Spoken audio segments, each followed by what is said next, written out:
Hey everyone, it's May 31st, and that means that if today's your birthday, you share it with English serial killer Anthony John Hardy, known as the Camden Ripper, who killed and dismembered at least 3 women in 2002, and that is him right up there. Born in Staffordshire in 1951, Hardy had a normal childhood and did well in school. His father was a coal miner, and in mid-century England, it was normal that his son would follow in his father's footsteps, but he wanted to do something else, studying engineering. Hardy met his wife while in college and fathered 4 children with her, but he would often spend time with prostitutes while away from home on business trips, engaging in violent sexual escapades in which he would choke the women to the point of unconsciousness.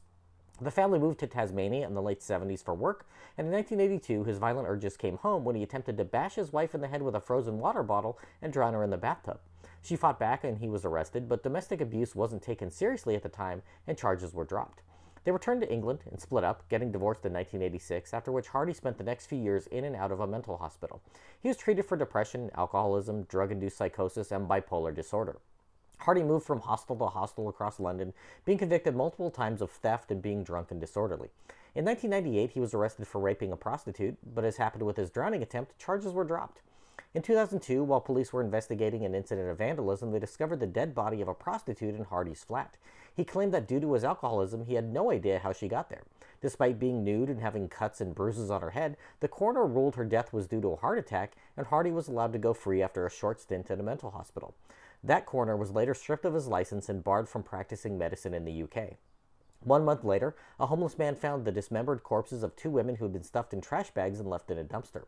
Identifying the bodies was made difficult by the fact that the killer had removed their heads, hands, and feet. Investigators narrowed in on Hardy as a suspect, and when he went to a hospital to pick up a prescription for insulin, the police were there. He attempted to avoid them, but officers found Hardy hiding behind a rubbish bin, and a fight ensued which saw him knock one policeman unconscious and stab another in the hand and dislocate his eye. Despite suffering the stab wound and having an eye out of place, that officer managed to hold Hardy until backup arrived to take him in for questioning. They quickly discovered that Hardy had hired the dead women as prostitutes, and when they searched his flat, they found bloodstains and photos of his victims in degrading positions. Hardy pleaded guilty to 3 counts of murder, but is believed that he was responsible for as many as 10 murders of prostitutes across London who were then dumped in the Thames. Police said at the time, Hardy is manipulative and evil. He is highly dangerous to women. Hardy was sentenced to life in prison and died from COVID while behind bars in November of 2020. If this is your birthday, I hope you have a great day. Leave me a comment so I can wish you a happy birthday. If you know someone whose birthday it is today, send them this video so they can find out all about their birthday twin. And to Anthony John Hardy, I say, happy birthday, you bastard.